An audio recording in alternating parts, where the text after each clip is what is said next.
Jésus, signe de division.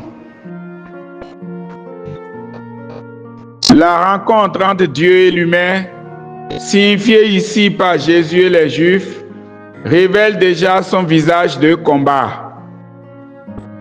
Évidemment que cette rencontre, pensée à tort comme paisible d'affection et de douceur, vient avec son cortège de drames que sont la passion, la souffrance, la violence, la division et même la mort.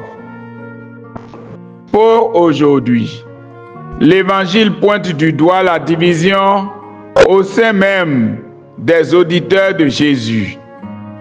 La foule qui se divise à son sujet, les soldats qui finissent par ne pas obéir à leur hiérarchie, et enfin Nicodème qui se désolidarise du Sanhédrin. Rien de nouveau pour qui est un fidèle habitué des évangiles. Siméon prophétisa à la présentation au temple que l'enfant serait un signe de contradiction. Jésus lui-même confirme plus tard: pensez-vous que je sois venu apporter la paix sur la terre? Non, je vous le dis, mais bien plutôt la division.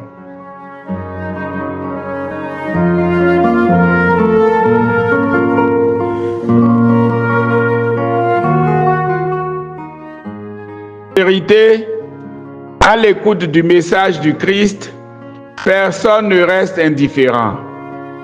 Mais le choix radical qu'impose la personne du Christ laisse les uns perplexes tout en conduisant les autres à l'abandon à Dieu.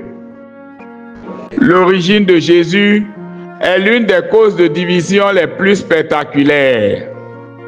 Dans l'histoire de l'Église, si les pères des premiers siècles ont réussi, malgré plusieurs oppositions féroces, à construire une unité doctrinale sur l'origine de Jésus pour bâtir une unité de communion, cette dernière est toujours secouée par des divergences aux apparences non essentielles, mais au fond plus foudroyantes. Nous n'allons pas ici en faire l'inventaire. Si l'Église, à travers son engagement pour l'écuménisme et le dialogue interreligieux, essaie de remplir sa mission unificatrice pour tous les croyants, elle est aussi consciente que la tâche est encore vaste et très vaste. Les poches du relativisme de la foi au Christ ne cessent, au jour le jour, d'accoucher de multiples sectes incontrôlées, jurant absolument par son nom, mais refusant d'approcher la vérité sur sa personne. Nous n'osons même pas faire nombre des clubs religieux qui lui ont ouvertement tourné dos. Le spectacle au sujet de la personne du Christ semble être la réédition permanente de l'événement de Capharnaüm après le discours sur le pain de vie.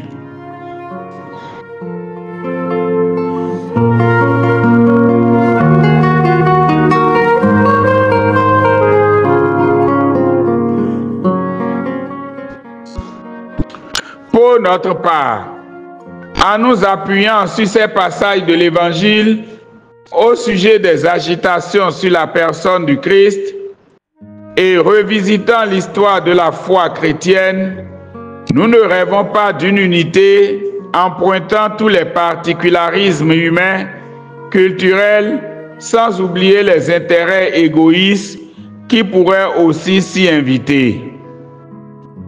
L'être humain est trop complexe et cette complexité montre rageusement ses veines suicidaires devant la simplicité de Dieu.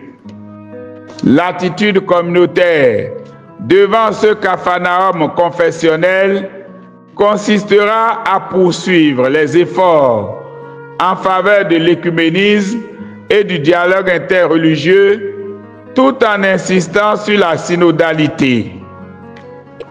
Dans cet exercice, il faudra grandement veiller à ne pas laisser s'y infiltrer les réducteurs du Christ à leur personne ou intérêt.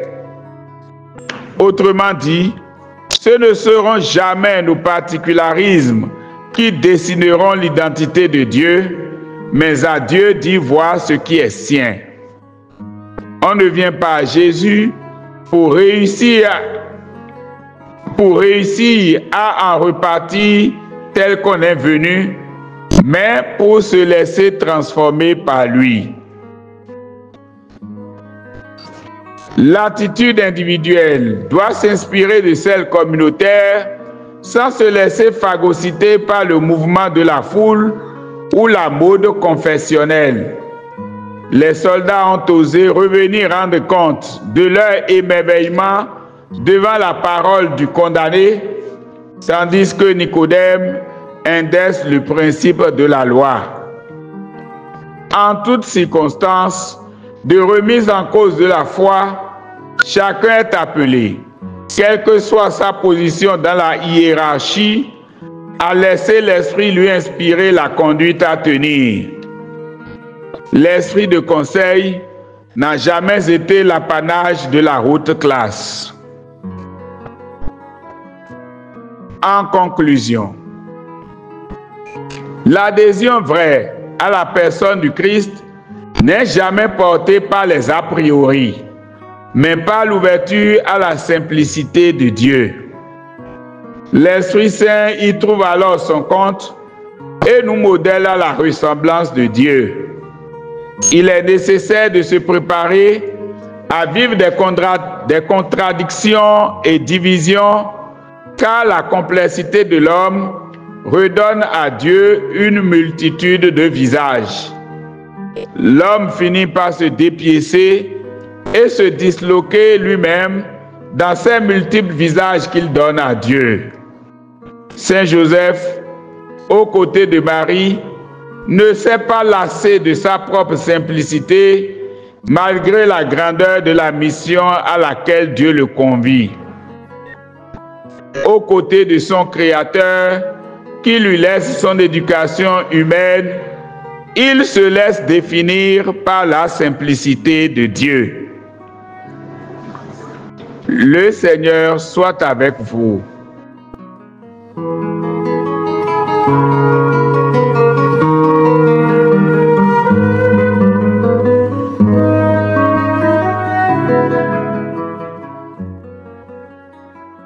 Prière à Saint Joseph pour l'unité dans la foi en Jésus. Saint Joseph, gardien fidèle du mystère du salut, toi qui as accueilli Jésus avec foi et humilité, aide-nous à reconnaître en lui le Fils de Dieu, le Messie venu pour rassembler et non diviser. Dans l'évangile de ce jour, nous voyons les foules partagées à son sujet. Certains l'acceptent, d'autres le rejettent. Mais toi, dans le silence et l'obéissance, tu as cru et tu l'as aimé de tout ton cœur. Obtiens-nous, ô Saint Joseph, un cœur ouvert et docile à la vérité, un esprit libéré des doutes et des querelles, une foi qui dépasse les divisions humaines. Aide-nous à voir en Jésus le chemin vers le Père, à l'accueillir sans crainte ni orgueil, à vivre en paix avec nos frères et sœurs, unis dans l'amour du Christ notre Seigneur. Saint Joseph, homme de communion et d'unité, intercède pour nous, afin que nous soyons un seul peuple dans la foi et que nul ne se perde loin de la vérité. Amen.